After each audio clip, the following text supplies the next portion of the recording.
माय माऊली नमस्कार. श्री अन्नपूर्णा स्तोत्रम श्लोक 14-15 भावार्थ अभिवाचन करत आहे.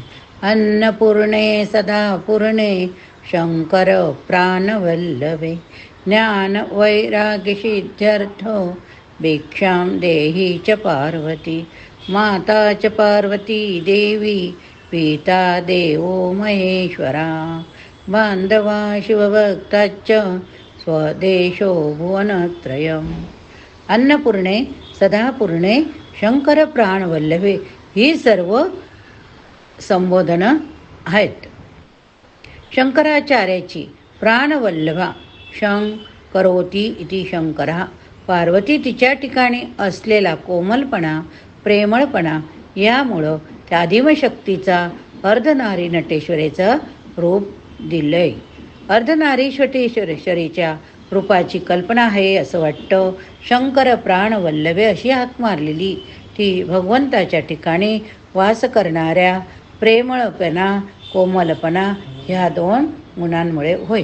सदापूर्णे भगवती तू सदापूर्ण. सदापूर्ण म्हणजे तू अपूर्ण नाही हा अर्थ इथं अपेक्षित नाही, कारण शंकर प्राणवल्लभा अपूर्णता नाही तर कोमलता प्रेमळता हे दोन गुण संभवणारच नाही.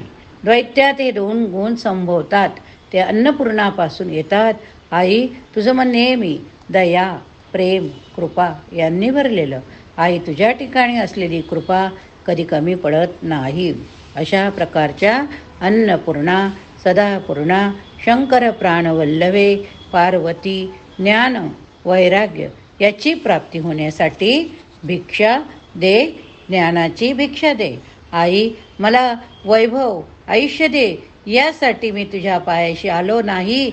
मला तू ज्ञानप्रेम याची भिक्षा दे, ज्ञानप्रेम याची भिक्षा दे.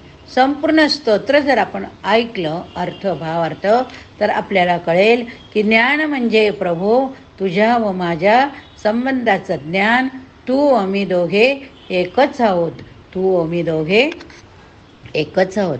विराग म्हणजे विगता राग यस्य सह, ज्याच्यामधली आसक्ती गेली तो विरागी. विरागी व्यक्तीला वस्तूची किंमत समजते, पण त्या वस्तूची आसक्ती राहत नाही, पण त्या वस्तूची आसक्ती राहत नाही. खरोखर शंकराचार्य पार्वती माताला विचारते की तू माझ्याजवळ का आलास. शंकराचार्य म्हणता काय सांगू, ज्ञान प्रेम मला कमी पडता. ती तुझ्याजवळ मागू नको तर कोणाजवळ मागू, कारण माय माऊली तूच ना. घेताना वडिलाच्या खिशातून घ्यायचं, पण मी घेतो असं सांगायचं. असा प्रकार हक्कानं आलो. मी कोणी निराश झालेला मुलगा नव्हे बरं का, असं शंकराचार्य म्हणताय. शंकराचार्याच्या ठिकाणी दुर्दम्य श्रद्धा होती. त्यांची जीवनाची अशी धारणा होती की माताच पार्वती देवी पिता देवो महेश्वरा. माताच पार्वती देवी पिता देवो महेश्वरा. माझी आई तू, तुझ्या दारी मी आलो. जगता पितरो वंदे पार्वती परमेश्वरी. माझी आई तू आहे, जनक तूच. भगवती विचारते मी तुला जर ज्ञान वैराग्य यांची भिक्षा दिली तर काय करशील रे. ताई आम्ही वाटून घेऊ. तुम्ही किती भाऊ आहात. प्रभू तुझ्या कल्याणाला पात्र जितके लोक आहे ते सर्व माझे बंधू आहे, मी सर्वांना वाटून देणार. खरोखर शंकराचार्यांना ज्ञान वैराग्य याची भिक्षा मिळाली. ती वाटण्यासाठी शंकराचार्य असे तू हिमाचल घरोघरी हिंडले. शंकराचार्य घरोघरी हिंडले. श्रीकृष्णाने समाजाचे दोन भाग केले होते, दैवी आसुरी. भगवंताजवळ भेद आहे म्हणून तो म्हणतो की दैवी माझा आसुरी माझा नव्हे. भगवतीजवळ मागितलेली भिक्षा सर्वांना वाटून देण्याला शंकराचार्य प्रवृत्त झाले. हे एक मांगलिक स्तोत्र आहे.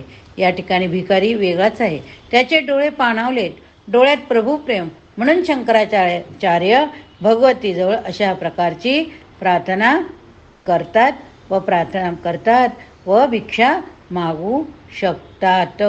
आपण हे शंकराचार्यांचं स्तोत्राचं अध्ययन केलं.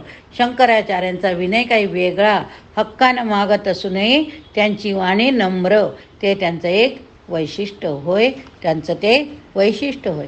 शंकराचार्यांनी भिक्षा मागितली, मग आम्हाला मागायला काय हरकत आहे. म्हणूनच आपण यावर्षी श्रावण मासातला मध्ये चातुर्मासमध्ये आपण अग्निपूजा, अन्नपूर्णा स्तोत्र उपक्रम राबवला आणि त्यात तुम्ही सगळ्या सहभागी झाल्या आणि अन्नपूर्णा स्तोत्राचा भावार्थ तुम्ही ऐकला. बोला अन्नपूर्णा माता की जय, बोला अन्नपूर्णा माता की जय. आपण अशाच प्रकारे वेगवेगळे उपक्रमातून आपल्या अध्यात्माचा गोडवा जाणून घेऊया. बोला अन्नपूर्णा माता की जय.